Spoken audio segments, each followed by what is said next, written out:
남성의 절반 가까이가 침대 시트를 몇 달씩 안 갈아줍니다.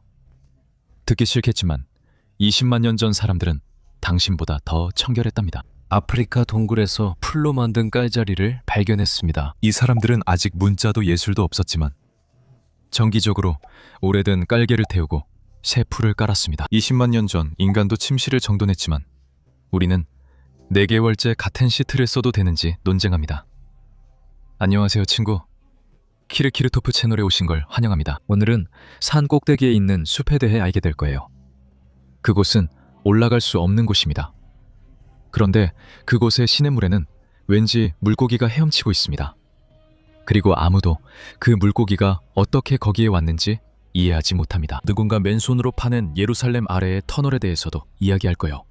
하지만 누가, 언제, 왜 그랬는지는 아무도 전혀 모릅니다. 그리고 어떤 잠수함도 낼 수 없는 속도로 움직였던 심해에서 온 신호에 대해서도 이야기할 거예요.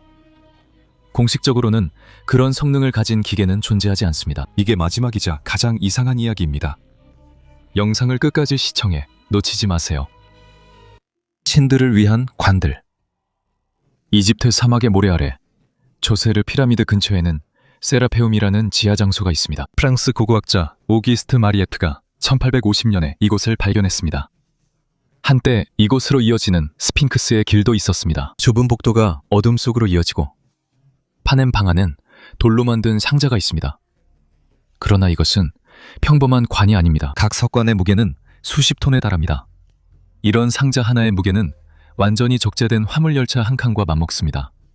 어떤 것은 그보다 더 무겁기도 합니다. 이 석관들은 화강암과 현무암 덩어리에서 깎아졌으며 내부는 현대 엔지니어도 놀랄 만큼 매우 매끄럽게 연마되었습니다. 두꺼운 뚜껑은 상자에 아주 정밀하게 맞춰져 있어서 오늘날에도 재현하기 어려울 정도입니다.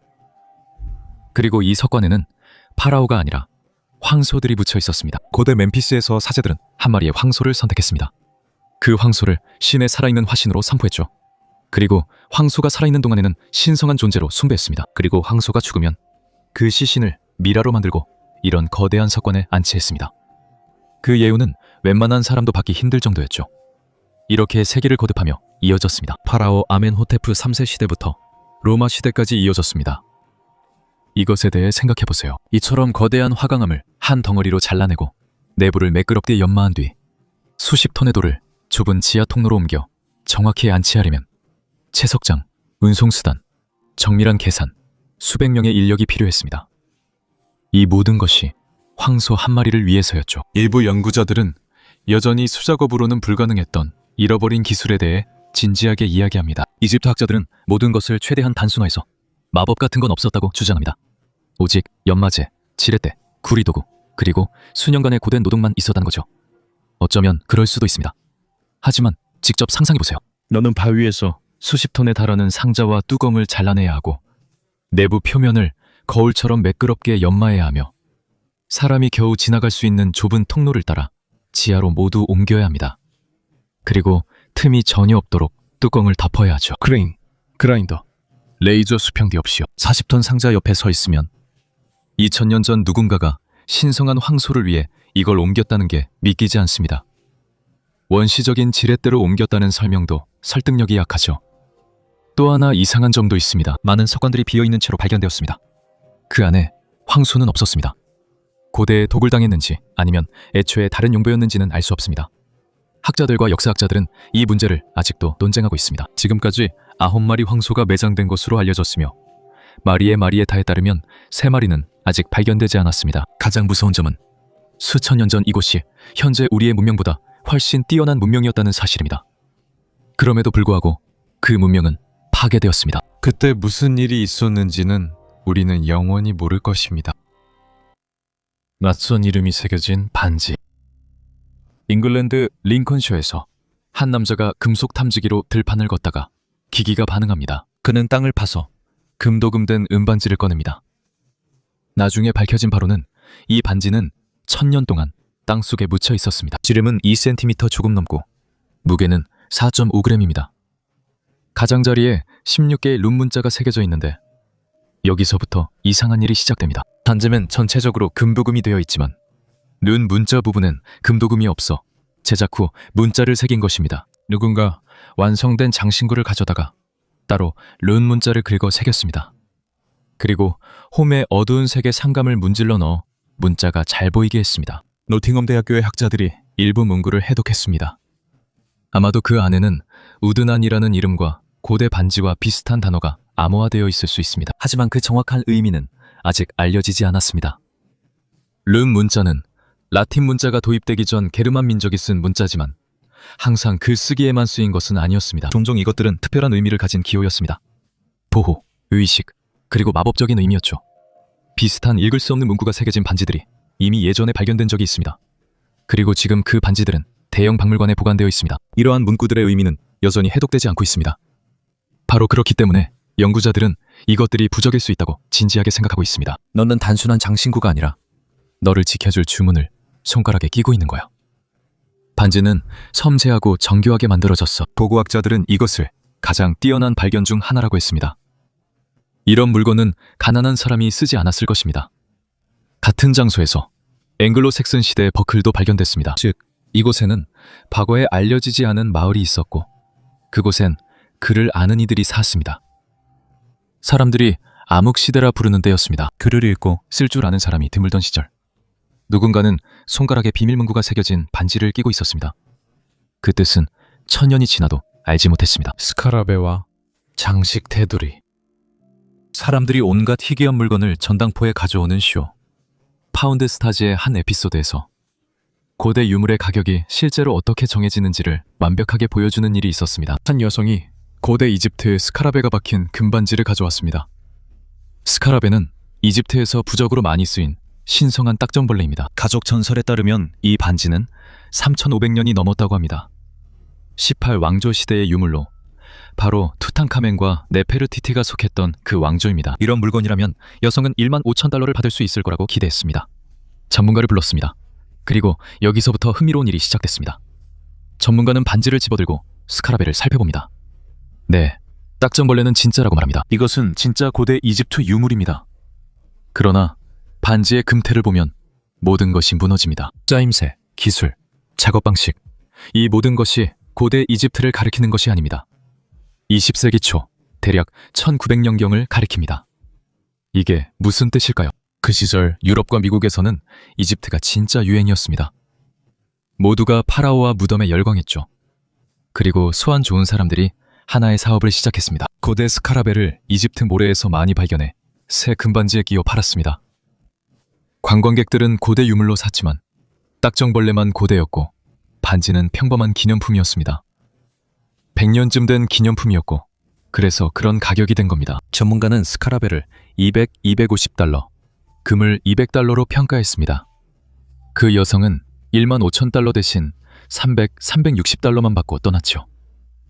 여기서 중요한 교훈이 있습니다. 고고학에서는 맥락이 모든 것을 결정합니다. 고대 유물은 본래의 맥락, 즉 무덤과 흑층, 그리고 그에 얽힌 역사에서 분리되어 현대적인 장식에 끼워지면 더 이상 박물관의 보물이 아닙니다. 그것은 귀여운 딱정벌레가 달린 빈티지 장신구로 변했을 뿐입니다. 딱정벌레는 변하지 않았고 주변만 달라졌습니다. 저는 3,000년이 넘은 고대 이집트의 진짜 유물이 이렇게 적은 돈에 팔린다는 사실이 놀랍습니다. 저라면 그냥 흥미로워서라도 그걸 가지고 있을 것 같습니다. 그리고 금태가 최근에 만들어졌다는 점도 신경 쓰지 않습니다. 한 항아리에 시체가 37구 들어 있었습니다. 북부라오스, 시엔쿠앙고원의 산림지대. 그곳에는 항아리 평원이라고 불리는 장소가 있습니다. 계곡에는 수백 개의 거대한 석재 용기가 흩어져 있으며 대부분 비어 있습니다. 학자들은 이 용기의 용도를 오랫동안 이해하지 못했습니다. 그리고 나서 국제연구팀이 오브젝트 75라는 작업명으로 한 항아리를 열었습니다. 사람 키만큼 높고 너비는 2m가 넘었습니다. 작은 자동차만한 크기의 석재 용기가 세워져 있다고 상상해보세요. 그리고 그 안은 비어있지 않았습니다. 내부에는 37명의 유골이 들어있었습니다. 방사성 탄소 연대 측정 결과는 더 이상한 점을 보여줬습니다. 이 항아리는 270년 동안 사용되었습니다. 즉, 사람들이 계속해서 이곳을 찾았다는 뜻입니다. 세대에서 세대로 말이죠. 또한 그들은 할아버지, 아버지, 자식 등 가족의 시신을 모두 같은 항아리에 넣었습니다. 이러한 관습은 서기 9세기부터 12세기까지 이어졌습니다. 그 시기 이웃에는 중국 성왕조와 캄보디아 크메르 제국이 번성했습니다. 그러나 뼈를 바로 그곳에 넣은 것은 아니었습니다. 조사 결과 이 과정은 2번 진행됐습니다. 먼저 시신을 부패시키고 이후 뼈만 항아리에 옮겼습니다. 옆에 작은 항아리는 시신이 완전히 썩을 때까지 임시 보관 용도였던 것 같습니다. 뼈만 남으면 다른 뼈들과 함께 옮겼습니다. 아마 그래서 평원에 많은 항아리들이 비어 있었던 것 같습니다. 이들은 무덤이 아니라 중간 거점이었습니다. 발굴 책임자 중 한 명이 말했듯이 많은 문화에서 부패는 죽음과 조상들의 세계 사이의 과도기적 단계입니다. 뼈를 옮긴 것은 변환이 끝났음을 의미했습니다. 이 37명은 친척일까요? 공동체였을까요? 아직 밝혀지지 않았습니다. 근처에서 구슬도 나왔습니다. 그리고 분석 결과 그 재료는 남인도와 메소포타미아에서 온 것이었으며 이곳이 아시아의 교역로와 연결됐음을 의미합니다. 그리고 오늘날에도 그곳에 가는 것은 어렵습니다. 울창한 숲, 산, 그리고 베트남 전쟁 이후 남겨진 불발탄들이 있기 때문입니다. 네 생각에 한 항아리에 있던 37명은 가족이었을까? 아니면 서로 다른 사람들이었을까? 댓글로 의견 남겨줘. 다양한 추측을 보고 싶어. 존재해서는 안 될 수. 이번에는 탐험 중이 아니라 구글맵에서 발견된 이야기야. 한 생물학자가 모잠비크 북부의 위성 사진을 보고 있었어. 그리고 건조한 사바나 한가운데서 어두운 점을 발견했지. 마치 누군가가 정글 한 조각을 떼어내서 바위 위에 붙여놓은 것 같았어. 그곳이 바로 니쿠산이야. 평원 한가운데 우뚝 솟은 거대한 돌기둥이지. 벽의 높이는 700m가 넘고 에펠탑의 2배나 돼. 그리고 벽은 거의 수직이야. 산 자체는 단단한 화산암으로 이루어진 섬이야. 주변의 다른 것들보다 훨씬 천천히 침식되는 암석이지. 예전에는 이곳이 하나의 거대한 안반이었어. 오래전에 모든 것이 사라지고 리쿠만 남았어. 평범한 사람은 오를 수 없지. 정상에는 수백만 년간 세상과 단절된 숲이 있어. 그 숲은 아무도 손대지 않았어. 과학자들과 등반가들이 올라갔고 여러 의문이 생겼지. 첫 번째 미스터리는 침묵이야. 아프리카의 숲은 보통 온갖 소리로 울부짖고 휘파람을 불고 노래를 부르지. 그런데 이곳에는 새들이 거의 없었어. 새들이 오지 못할 물리적인 장애물도 없고 먹이도 충분한데 새들이 그곳으로 날아가지 않는 거야. 왜 그런지 아무도 이해하지 못해. 두 번째 미스터리는 새가 없어서 작은 생물들이 급격히 늘어난 거야. 거미, 애벌레, 미지의 나비, 고양이만한 쥐들도 있었지. 세 번째 미스터리는 토양이야. 맨바닥 돌 위에 얇은 흙만 있을 줄 알았는데 실제로는 큰 나무가 자랄 정도로 깊은 토양이 있었어. 이 숲은 적어도 수천 년은 된 거야. 유기물은 수천 년간 쌓였고 산꼭대기 계곡 시냇물에서 메기를 발견했다. 큰 살아있는 물고기였어. 꼭대기 험준한 바위들 위에 어떻게 물고기가 올라갔을지 궁금하지? 정확한 답은 없어. 언젠가 새가 아래로 옮겼을 수도 있어. 어쩌면 오래전에 사라진 고대 숲의 흔적일 수도 있어. 정확한 답은 몰라. 마지막으로 시냇가 근처에서 오래된 도자기 항아리도 발견됐어. 누군가 두고 간 거야. 고대에는 등반 장비 없이 이 산에 오르는 건 불가능했어. 누가, 언제, 어떻게 그 항아리들을 가져왔는지는 네 번째 수수께끼고 아직도 풀리지 않았어. 한 산에 4가지 수수께끼가 있으나 답은 없어. 물고기와 항아리는 어떻게 아무도 오르지 못한 정상에 갔을까? 댓글로 의견 남겨줘. 여러 가지 의견을 모아보고 싶어. 내 생각엔 어떤 억만장자가 이 접근하기 힘든 장소에 대해 알게 되면 이렇게 말할 것 같아. 그래, 바로 내가 찾던 곳이야. 이곳은 내가 가져가야겠어. 왕 대신 성인. 노퍽, 영국. 또다시 금속 탐지기를 든 팜색가야.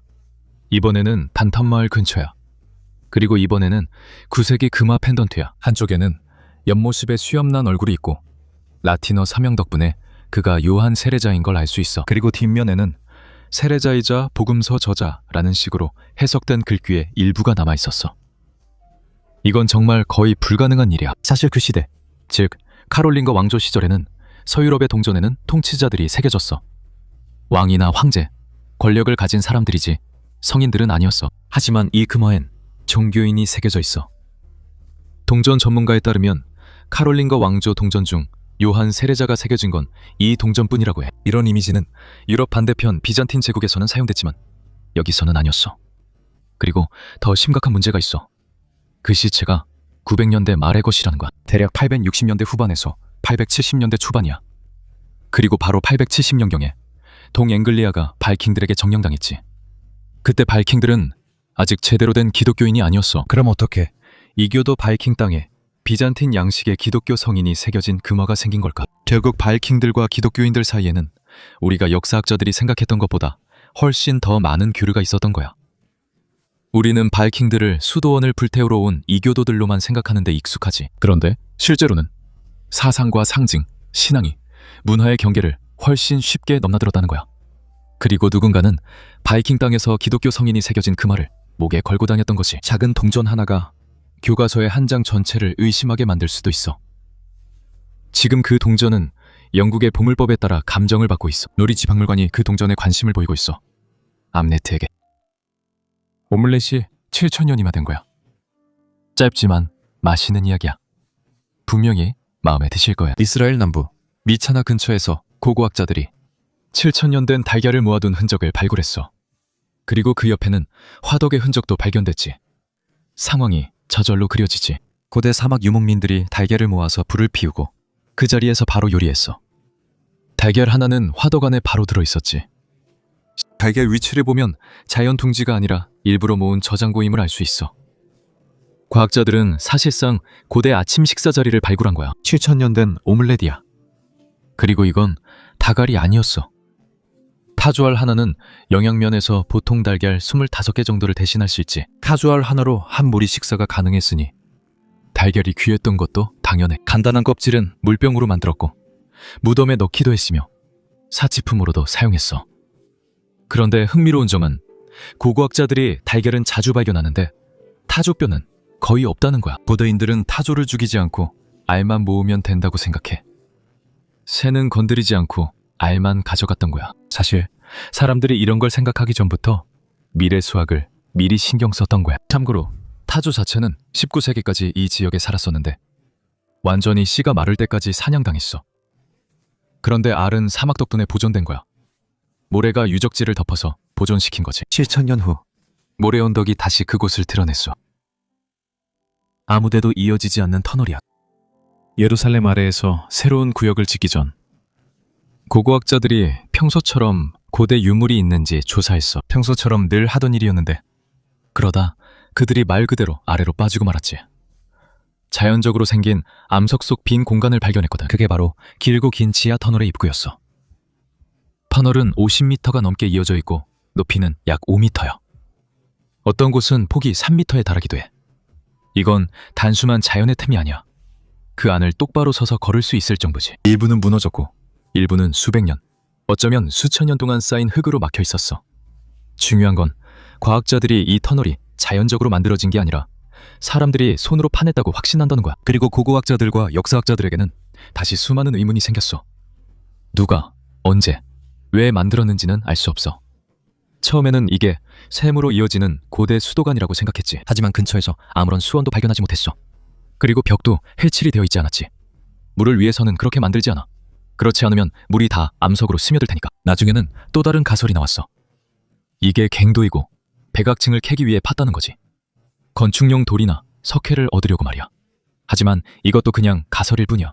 증거는 없어. 연대도 알 수 없어. 안에서는 연대를 알 수 있는 물건이 아무것도 발견되지 않았어. 도자기 조각이나 동전도 없어. 단서는 하나뿐이야. 근처에 철기 시대의 정착지 유적이 있어. 만약 그때 터널을 팠다면 이 터널은 2500년에서 3000년이나 된 거야. 상상해봐. 누군가가 바위산을 파서 축구장 절반 길이만큼의 통로를 만들었고 높이도 사람 키의 1배 반이나 돼. 수톤의 암석을 손으로 옮긴 거지. 몇 달, 아니면 몇 년을 쏟았지만 이 통로는 완전히 잊혀져 수천 년 뒤에야 우리가 우연히 발견했어. 그리고 아직도 왜 만들어졌는지 몰라. 누가 왜 만들었는지에 대한 단서 하나 없는 거대한 구조물이야. 화장실에서 발견한 거야. 독일 파더보른시. 고고학자들이 건설 현장에서 발굴 작업을 하다가 중세 시대의 화장실을 발견했어. 거의 800년 전에 봉인된 오물 구덩이였지. 한 번에 밀폐된 구덩이 5개가 발견됐어. 유쾌하진 않지만 덕분에 놀라운 물건이 전해졌지. 처음엔 그냥 흙덩어리인 줄 알았어. 실험실에서 깨끗이 씻어보니 손바닥만한 크기의 작은 나무 수첩이었어. 10장의 페이지가 밀랍으로 덮여 있었지. 101무늬가 새겨진 가죽 케이스에 들어있었어. 그리고 중세시대에 백합은 왕권의 상징이었어. 밀랍 위에는 천필로 글씨를 썼지.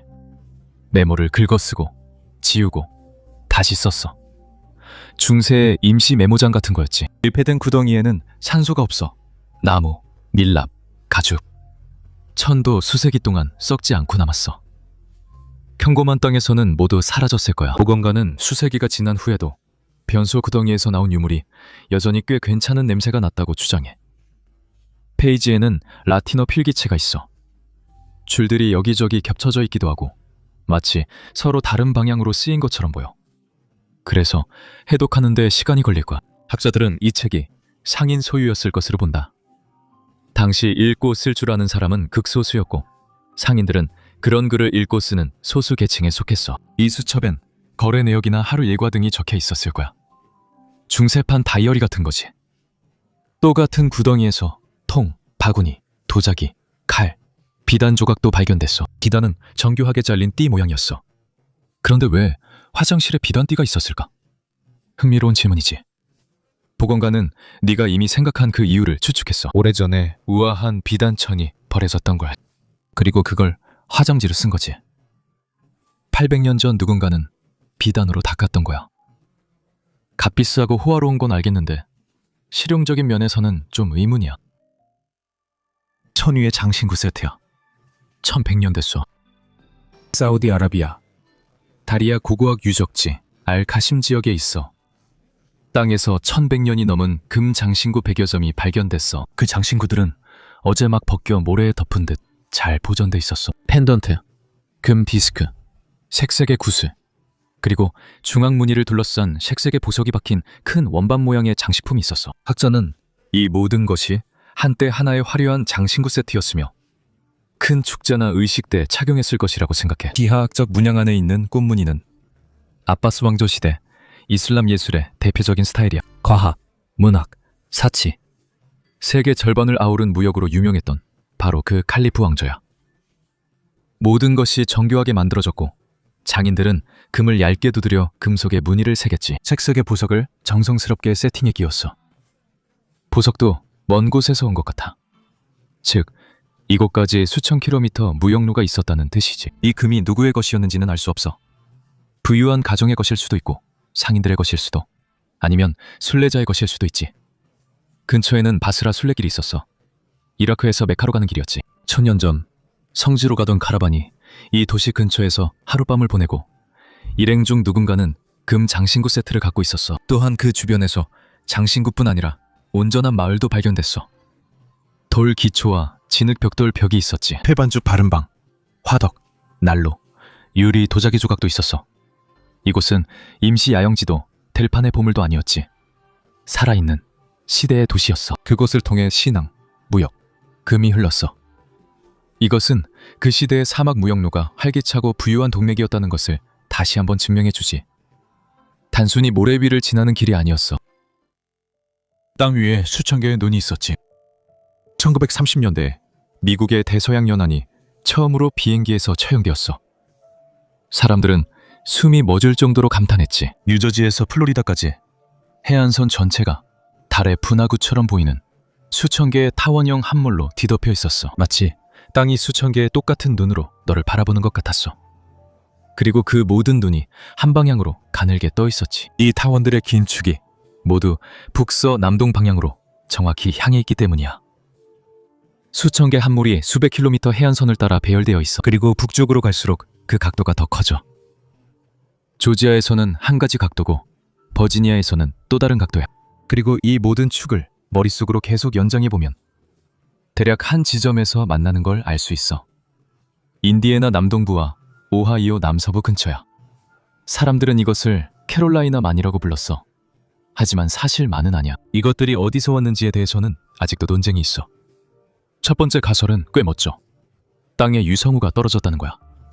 완벽한 타원형, 동일한 방향. 모든 게 딱 맞아떨어지는 것처럼 보여. 하지만 현대 장비는 이 가설을 부정해. 함몰이 너무 얕고 운석 조각이나 충돌 흔적도 없어.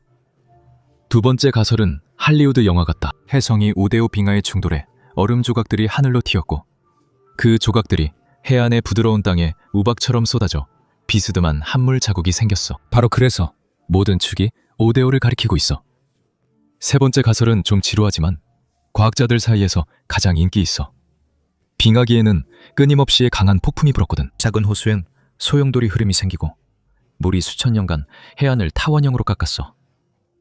바람도 늘 한 방향으로 불어서 눈도 그 방향을 보고 있어. 하지만 어떤 가설도 이 이상 현상을 완전히 설명하지 못해. 과학자들이 논쟁하는 동안 이만들은 보호받는 오아시스로 변했지. 오직 이곳 야생 자연 속에서 수백 킬로미터 반경 안에 단 하나뿐인 도시 주변에서만 전설적인 비너스 파리지옥이 자라고 있어. 주변 토양이 너무 척박해서 곤충을 먹는 식물이야.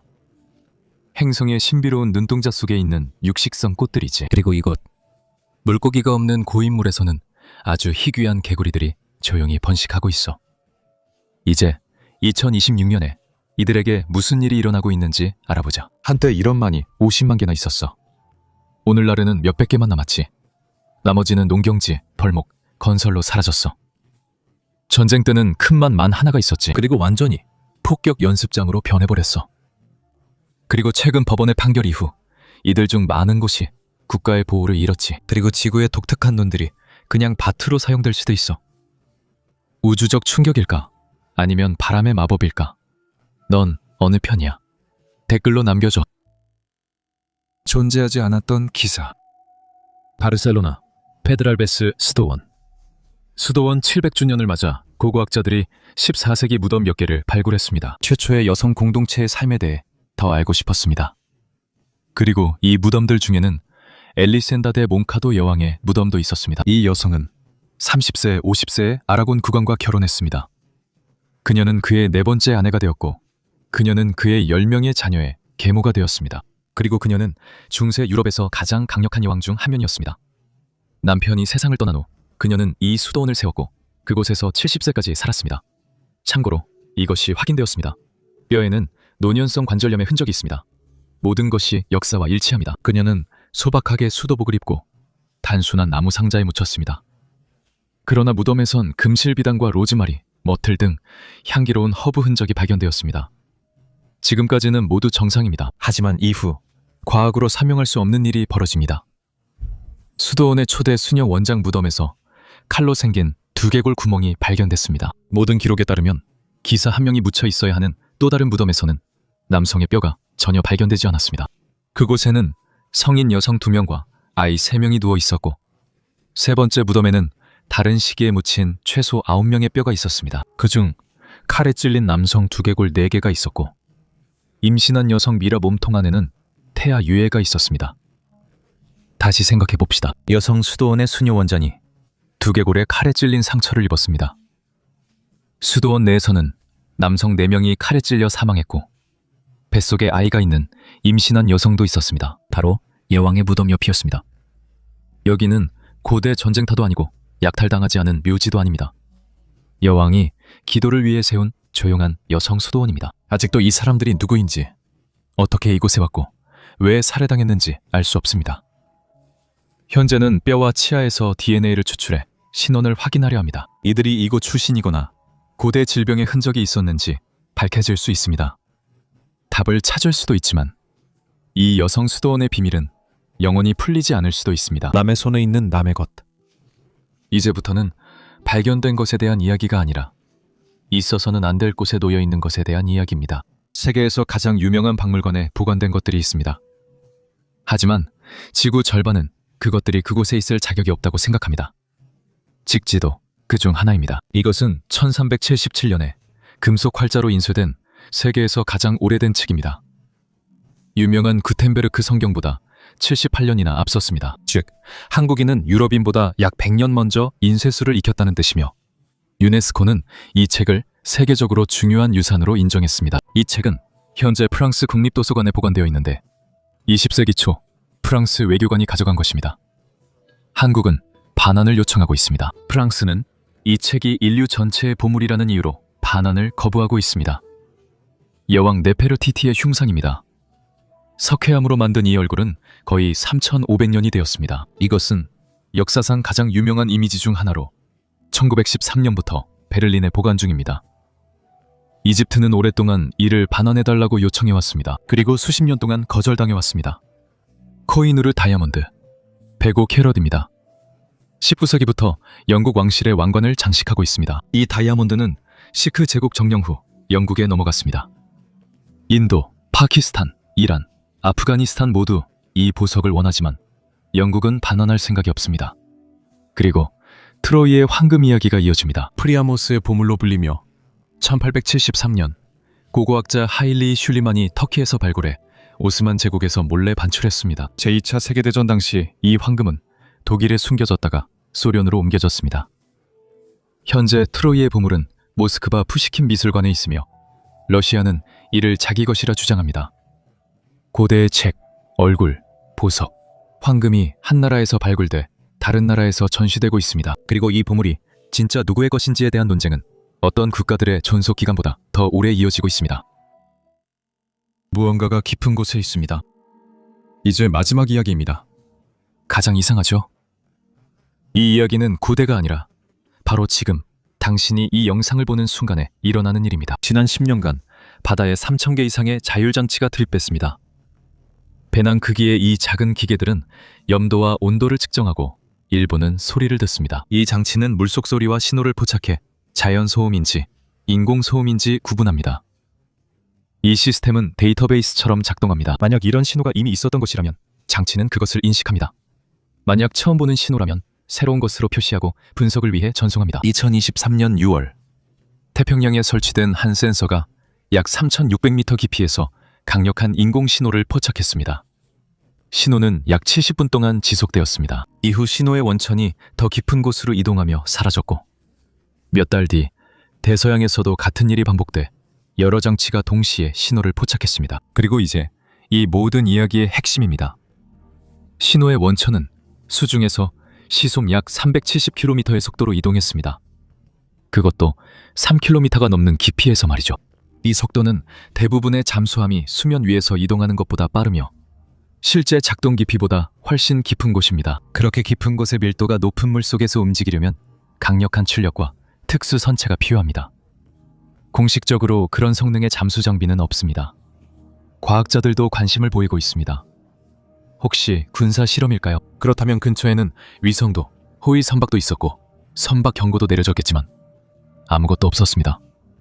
자연 현상이라면 지진 관측소에 신호가 잡혔을 텐데 반응이 없었습니다. 혹시 장비 오류일까요? 태평양의 두 장비가 동일한 결과를 보였고 대서양 여러 대는 같은 신호를 동시에 포착했습니다. 가장 합리적인 설명은 차세대 심해 장비의 비공개 실험이라는 것입니다. 이런 것들은 그냥 공개적으로 말하지 않는 것이 보통이죠. 초고속 잠수 이동 분야의 연구는 실제로 여러 나라에서 진행되고 있습니다.